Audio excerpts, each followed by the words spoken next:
The stranger in the snow. Jack lived alone on the edge of a frozen forest. The wind outside was always cold, and snow covered the ground like a thick white blanket. His small wooden house stood far from the city. He liked it that way, quiet, peaceful, and safe. One night, as the wind howled louder than usual, Jack was sitting near the fireplace. He held a hot cup of coffee and stared at the flames. Suddenly, he heard a strange sound like something heavy falling outside. Thump. Jack stood up. He looked at the door, then at the window. The forest was dark. The snow was falling hard. He waited. Nothing. Silence.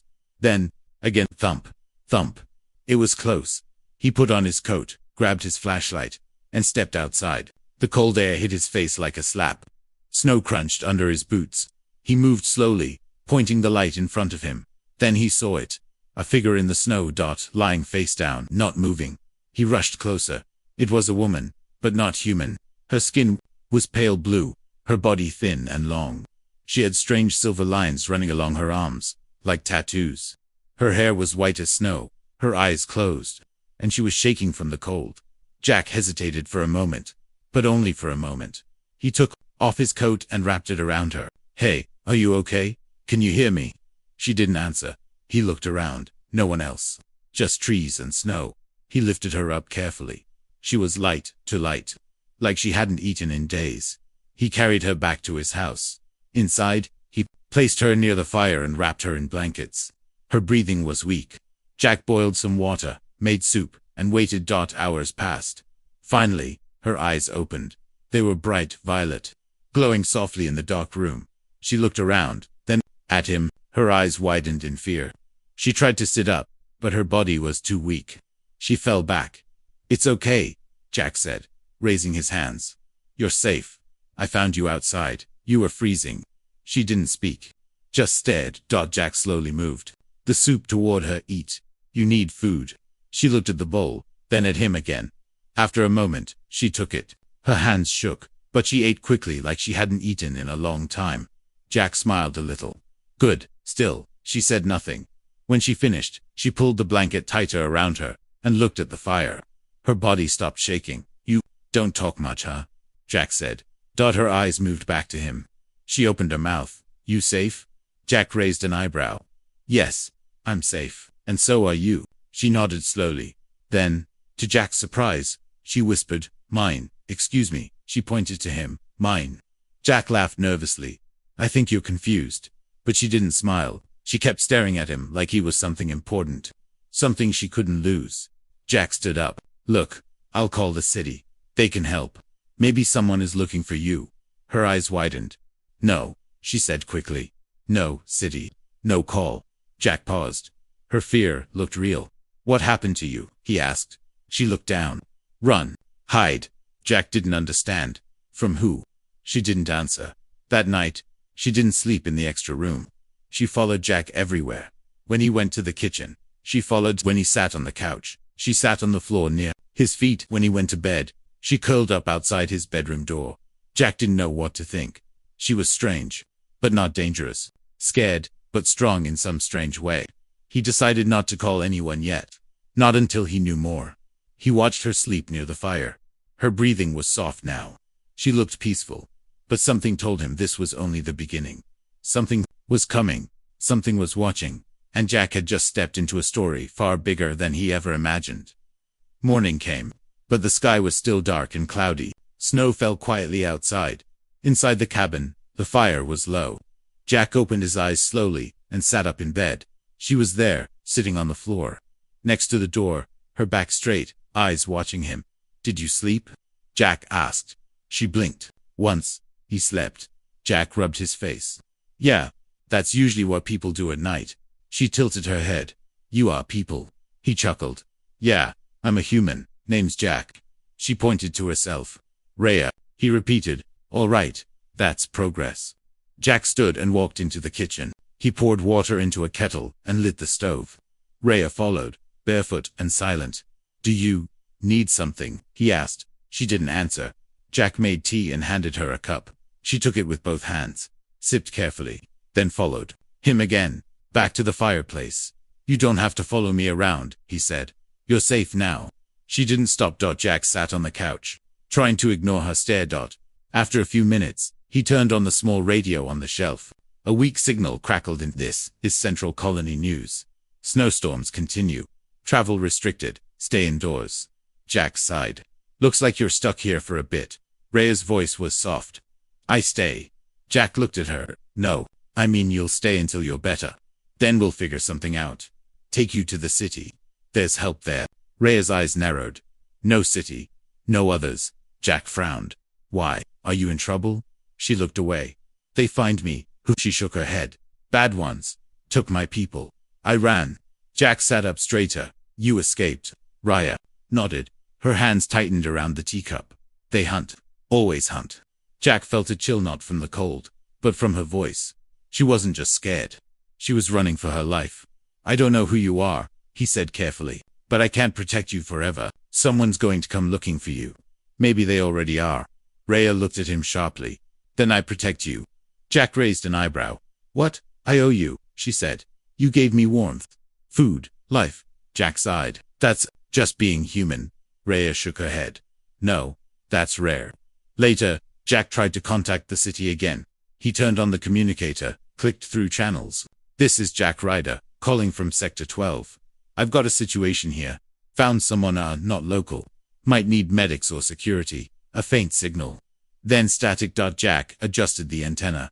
Suddenly, Rhea stood beside him, eyes glowing, faint purple. Stop.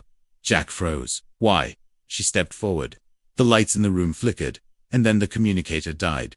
The screen turned black. All power in the cabin shut off. Lights, heater, even the fridge. What the hell? Jack said, tapping the machine. No power. He turned toward Rhea. Her hands were glowing faintly. She looked calm. Did you do that? Rhea nodded. You broke my house. No city, she said firmly. No call. Promise. Jack stood there, stunned. You can control machines. Some, she said. Energy answers me. Not always. Only when I feel. Jack rubbed his forehead. So, what? Now I can't call for help without everything going dark. You promised, Rhea said softly. I didn't promise anything. She stared at him, then whispered again. Mine. Jack turned away. You can't just claim people like that. I helped you, that's all. You saved me. No one else did. That doesn't mean suddenly. They both turned. A sound outside. Footsteps. Heavy ones. Jack moved to the window. Rhea stood behind him, her hands glowing. Again. In the snow. A shape moved between the trees. Someone or something was out there. Jack grabbed his coat and flashlight. Stay here. Rhea didn't move. No, I'll just look. Could be an animal. No, she said again, more firmly. Danger. Jack opened the door slowly. Cold wind rushed in. He stepped onto the porch. Silence. He moved forward. Light sweeping across the snow. Then dash tracks. Footprints. Too big to be human. He followed them a few steps. They ended at the tree line. Nothing there. He turned around. Rhea stood in the doorway. Suddenly, the communicator inside sparked and turned back on by itself. A voice crackled through.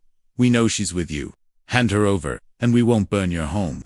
The voice was cold, robotic. Jack's blood froze. Rhea's eyes glowed bright. Her voice shook. They found me. Jack stepped back inside. Locked the door. Who are they? Rhea's voice was low. Hunters. Trackers. They do not forgive. They do not stop. Jack looked around the dark room. No power. No weapons. One strange alien woman. And now someone dangerous was outside waiting. He looked at Rhea. She looked at him. They both knew. This was only the beginning. The storm had not stopped. Snow piled high outside Jack's cabin. Inside, the air felt heavy. No machines worked. No lights. Only the soft crackle of firewood in the stone fireplace. Jack sat at the table, staring at Rhea. She sat on the floor, legs crossed, eyes closed. Her breathing was calm, but Jack could feel something was wrong. Like she was listening for danger. What are they? Jack asked. Rhea opened her eyes. The ones outside, Jack said. The voice on the radio. Who are they? She didn't answer Rhea. He said firmly. I need to know what I'm dealing with. You can't keep everything a secret. She stared at the fire, then spoke in a low voice. They are called Dralik. Not born, made machines with minds. They serve the ones above. Jack frowned. The ones above. She nodded. Rulers cruel. They take many species, control them, change them, And you? I escaped, she said, from the cage. Jack leaned forward. You were a prisoner? Yes, she said, her voice sharp with pain. All my kind, we were used. Not for war, not for power, for testing. Jack's fists clenched. That's why you ran. I was the first to run far. The others didn't make it. Jack looked away. He felt sick. You didn't just fall from the sky. You were running for your life. Rhea nodded. They don't like escape. It means control is broken. They will chase across stars to fix it. Jack stood and walked to the window. Snow blew against the glass. You said they're machines. Yes, but smart. They wear skins like people. Hide in plain sight. Jack's eyes narrowed. Wait, what do you mean skins like people? Rhea looked at him. They can look human, if they want. Just then a knock on the door. Not hard. Not soft. Just control. Jack froze. Rhea's eyes flared purple. Another knock. Jack grabbed the fire poker. Stay behind me, he whispered. Rhea stood, silent as a shadow. Jack opened the door slowly. A man stood outside. Tall, clean clothes, black gloves. His eyes were blue to blue, glowing faintly. Evening, the man said. His voice was smooth, emotionless. May I come in? I'm without his own security. Jack didn't move. We're not expecting visitors. I know, the man said. We're tracking a missing life form. Dangerous. Possibly injured. Seen anything unusual? Jack shook his head. No, just snow and silence. The man smiled. But his eyes didn't. Mind if I look around? Yes, Jack said. I do mind. The man's smile faded. His voice grew cold. We are authorized to inspect any private shelter within the colony zone. Jack tightened his grip on the poker. And I'm authorized to protect my home. For a moment, neither moved. Then the man's hand twitched. Rhea stepped forward. The man's eyes shifted. You, he said. Not surprised, not angry, just focused. There you are. Jack slammed the door. Back, he shouted. The wall shook as something hit it hard. Jack grabbed Rhea's hand and pulled her toward the back door. Out, he yelled. Now they ran into the snow behind them. The front door burst open. Jack and Rhea rushed into the trees. Breath visible in the freezing air. The man followed, but not like a man. He moved too fast, too smooth. His legs didn't sink in the snow. His body didn't shiver. Jack turned and threw the poker. It hit the man's chest. No effect. Keep running, Jack shouted. They reached a ridge. Below it, a small old cabin stood, empty, abandoned. Jack had used it for storing tools years ago. They rushed inside and slammed the door, breathing hard. Jack looked at Rhea. Now what? He's a damn machine. Rhea raised her hands. Energy sparked at her fingertips. Jack backed up. What are you doing? Protecting us, she said. Her voice echoed strangely. She placed both hands on the wooden walls. Glowing light ran through. The cracks like blue veins in the wood. Outside, the machine man reached the cabin and stopped. He stared at the door, tilted his head, then stepped back and walked away. Jack peeked out. Why is he leaving? He felt the barrier. Rhea said weakly, I used energy. But it drains me. She fell to her knees. Jack caught her. Hey, don't pass out now. I need rest. Just time. He helped her to a dusty cot. Jack sat beside her. What now? He whispered. Rhea looked at him, barely awake. They know you helped me, she said. You are not just human now. You are part of this. Jack stared into the dark forest outside. I didn't ask for that. Rhea smiled faintly. Neither did I. Then her eyes closed. Jack sat there, heart still pounding. Outside, the storm was dying down, but the real storm had just begun. The cabin was silent. Jack sat by the small window, watching the trees. He hadn't slept. His hands held a rusty old rifle he had found under the floorboards.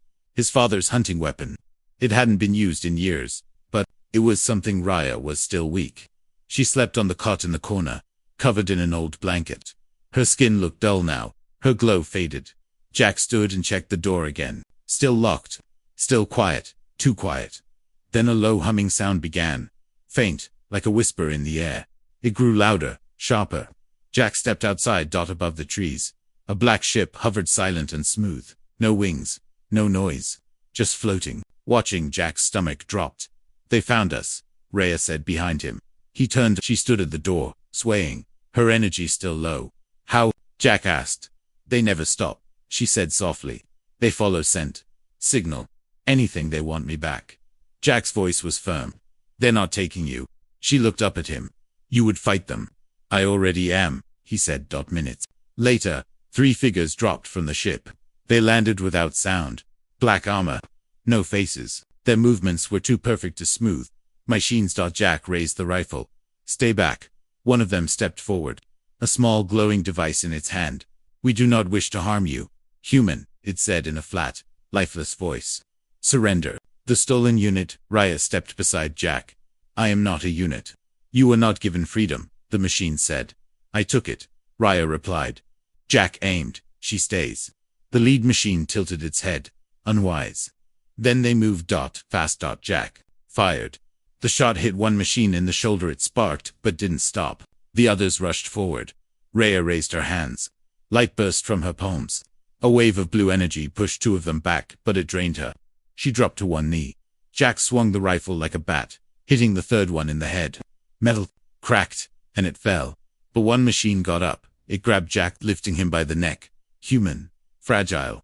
Weak, it said. Jack gasped. You don't know us. Suddenly Raya screamed. A blast of light exploded from her chest. The machine holding Jack flew across the cabin and crashed through the wall. Raya fell again, barely breathing. The ship above hummed louder. A beam of red light locked onto the roof. They're going to destroy the cabin, Jack shouted. He grabbed Raya, pulled her toward the back door. They ran. The ship fired. A white-hot beam burned through the roof. The cabin exploded behind them. Jack and Raya rolled down the snowy hill. Smoke filled the air. They landed near a frozen stream. Jack sat up, coughing. Raya lay still. No, Raya, Jack shouted, shaking her. Come on, don't do this. She opened her eyes slowly. I'm here. Jack held her close. We can't keep running. They're not going to stop. Raya looked weak. You should leave me. Jack shook his head. Not happening. Raya touched his hand. You are different. I felt it the first night. That's why I stayed. Jack stood, helping her up. Then let's stop running. Let's fight. But how? She asked. Jack looked up at the dark sky. You said they want control, right? Then they're afraid of people who won't follow. People who fight back. Raya nodded yes. Then maybe we show them what humans do when someone threatens their home. They walked through the forest until they reached a cave Jack knew from childhood. It went deep into the rock, hard to find, easy to defend. Inside, Jack made a fire and used broken tools to build traps around the entrance tripwires. Sharp stakes, old fuel tanks. He looked at Raya. Rest. I've got this. Raya smiled faintly. You planned like a warrior. Jack laughed. I'm just a guy who doesn't like bullies. Night fell again. The machines came. 3 more dropped into the trees. They moved carefully this time. But Jack was ready. As one stepped on a tripwire boomer, small fuel tank exploded, throwing it backward. Another stepped into a pit trap. Its leg caught between sharp metal poles. Jack fired from behind a rock, hitting the 3rd in the chest. Sparks flew. It tried to reach him, but Raya stood behind it. She touched a machine. Light flowed from her hand and the machine froze. Then dropped. Jack stared. What did you do? I ended its code, she said. No violence, just silence.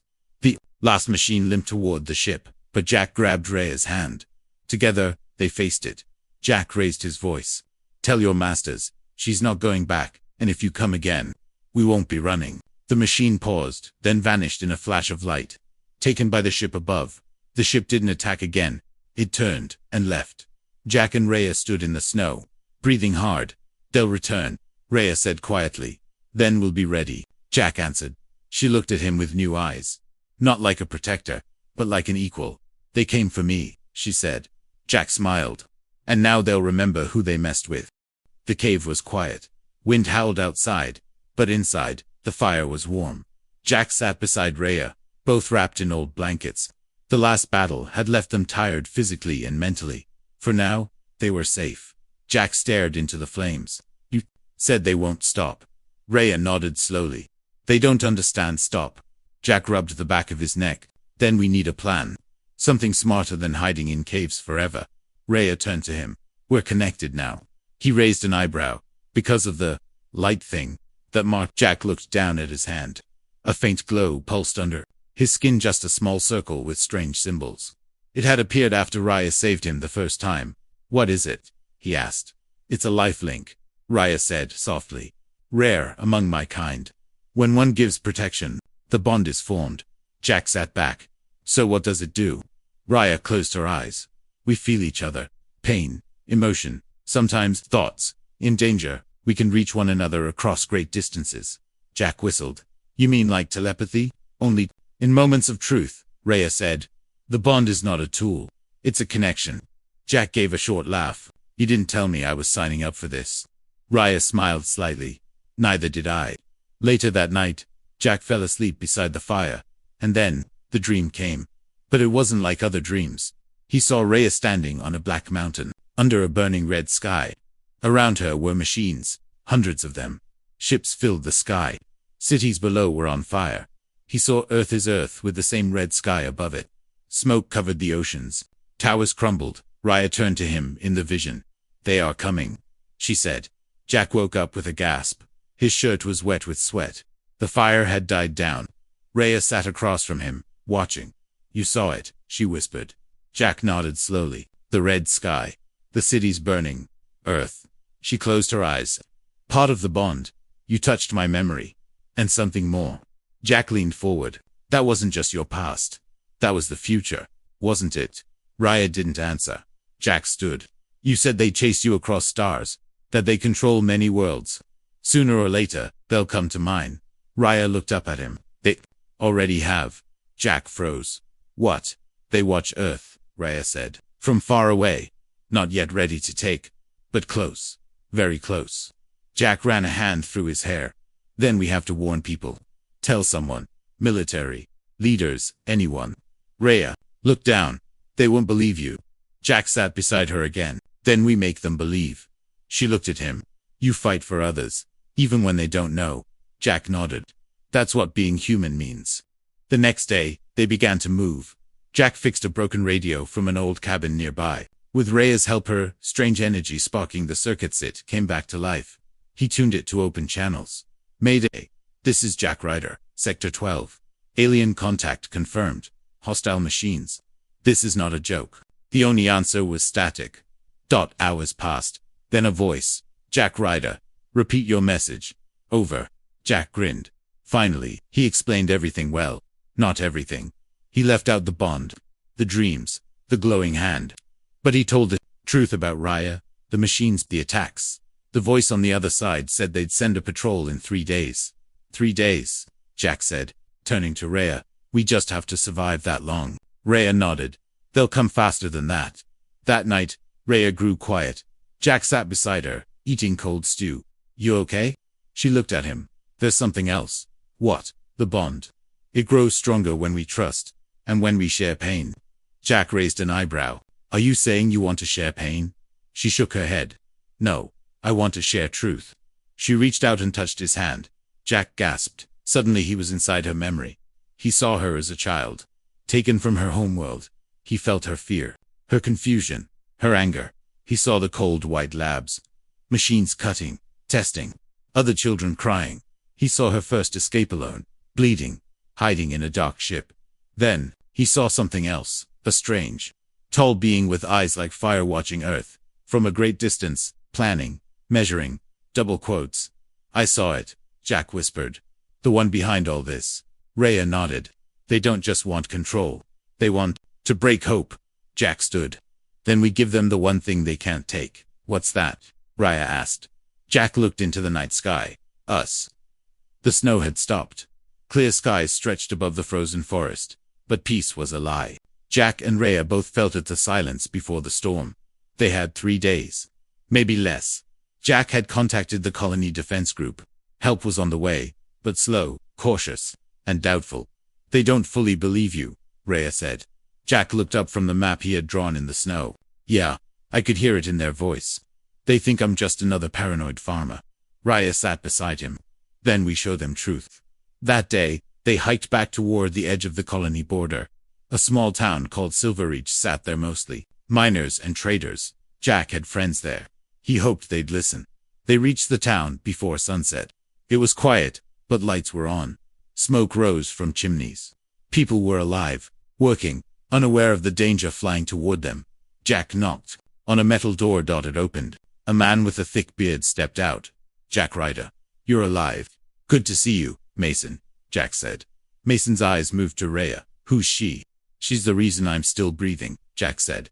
Inside the town hall, Jack stood before a dozen colony members. Miners, engineers, 2 ex-soldiers. Rhea stood behind him. Silent. Jack spoke clearly. They're not just machines. They're smarter than you think. They want her back, and if they don't get her, they'll destroy everything. Some people scoffed. One man crossed his arms. And we're supposed to believe that thing is friendly? Rhea stepped forward. Her voice was calm. I was taken, used, I escaped. They want control. But not just over me, over all of you. A woman stood. She speaks better than half of us. A few laughed. Uneasy. Jack raised his hand. I don't care if you trust her, but you do need to prepare. They're coming. I've seen what they do to cities. To people. Double quotes. Silence. Then Mason spoke. What do we do? The next 2 days were fire and steel. They turned the mining gear into weapons, set traps, reinforced buildings. Jack worked side by side with the townspeople. Rhea, still recovering, taught them weak points in the enemy machines. She charged old batteries with her energy. She gave them hope. At night, Jack and Rhea sat on the roof of the town hall, watching the stars. Do you think we'll survive? She asked. Jack didn't answer right away. I don't know. But I'll fight like I do. Rhea smiled. Your people. Strange, brave, foolish. We call it stubborn. She looked at him. I call it beautiful. On the 3rd morning, the sky darkened. No clouds. Just shadows. Just ships. Black. Silent ships. Jack stood in the middle of the town square, rifle on his shoulder. Mason joined him. Well, you were right. Wish I wasn't, Jack said. Rhea stepped beside him. Her eyes glowed faintly. I feel them. They're near. Then they landed. 3 ships touched down outside the town. 30 machines marched out. All black. No faces. No fear. One stepped forward. A voice echoed through a speaker. Surrender. The stolen unit. Final warning. Jack stepped forward. She's not stolen. She's free. You are outnumbered. Your weapons are primitive. Your chance is 0. Jack raised his rifle. Then you've never met humans, he fired. The machines moved fast. But this time, so did the town. Traps triggered. Explosives roared. The first wave of enemies fell, crushed by collapsing towers, and buried under fire from above. Miners with pulse guns fired from rooftops. One machine reached a bunker only to be ripped apart by Rhea's glowing hand. She moved like lightning, her power now stronger, more focused. Jack covered her left side. She turned and blasted 3 machines back with a wave of blue light. Then a giant machine dropped from the largest ship, 10 feet tall, heavier, armor, red eyes. Jack stared. That's new, Rhea whispered. It's a Hunter Prime. The giant machine spoke. Target confirmed. Bonded unit. Terminate both. It charged. Jack fired again, and again no effect. Rhea stepped forward, but the Prime struck her hard. She flew back into a wall. Rhea. Jack ran to her, helped her up. Her voice was weak. We must end it from inside. The core, the ship. Jack looked up at the enemy ship. You want to board it? She nodded. Then let's do something stupid. Together, they ran through the chaos. Rhea used her power to shut down the ship's shield. Jack climbed up the landing ramp, dragging her with him. Inside, cold metal walls hummed. At the center, a glowing orb pulsed a power cord. Jack aimed, then stopped. Rhea placed her hand on the orb. It will destroy the ship, and me. Jack shook his head. No, there's another way.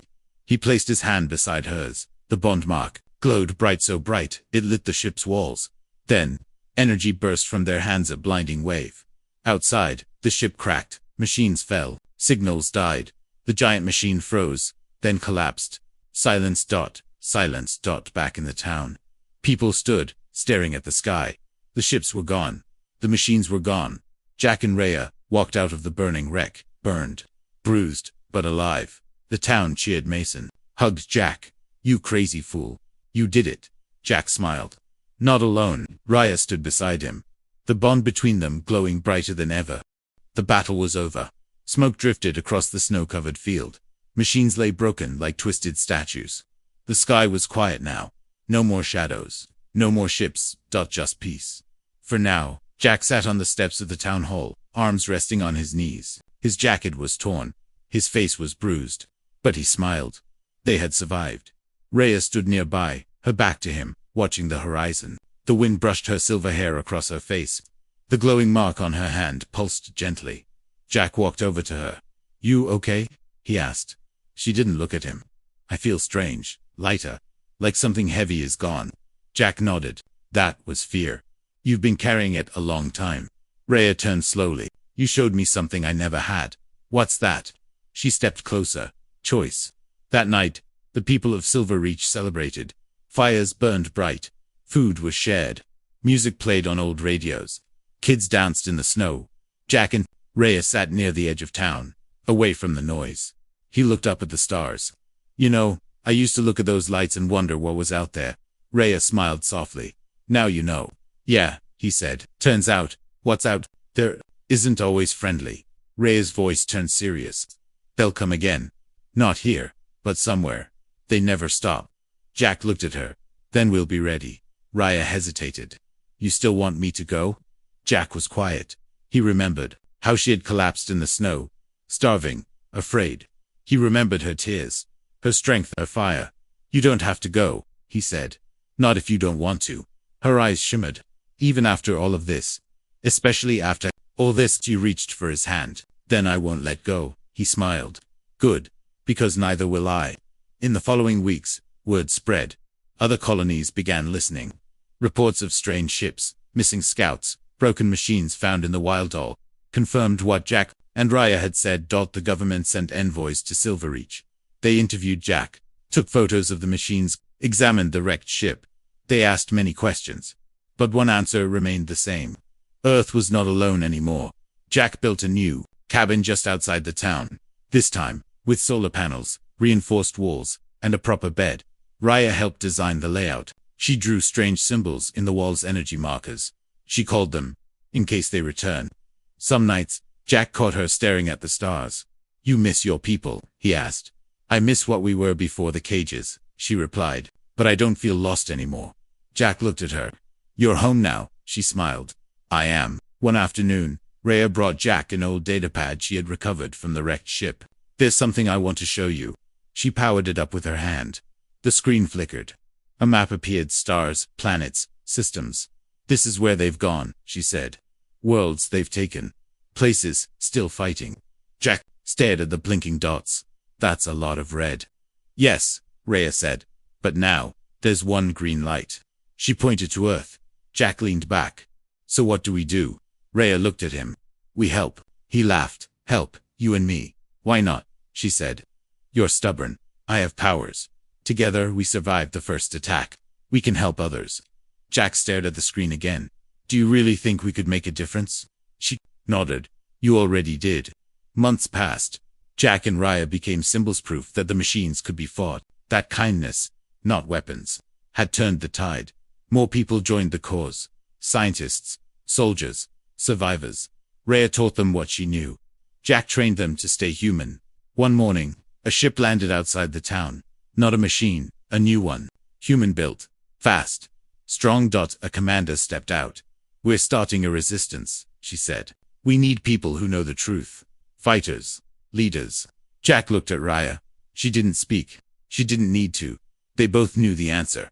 Before leaving, Jack stood at the place where he first found her, the cold field, near the woods. Snow covered the ground. Just like before, he remembered the way she had looked. Lost. Weak. Now she stood beside him, strong. Glowing. Unbreakable. Funny how things change. He turned to her. "If I hadn't opened that door." "You did," she said, cutting him off, and everything changed. He reached for her hand.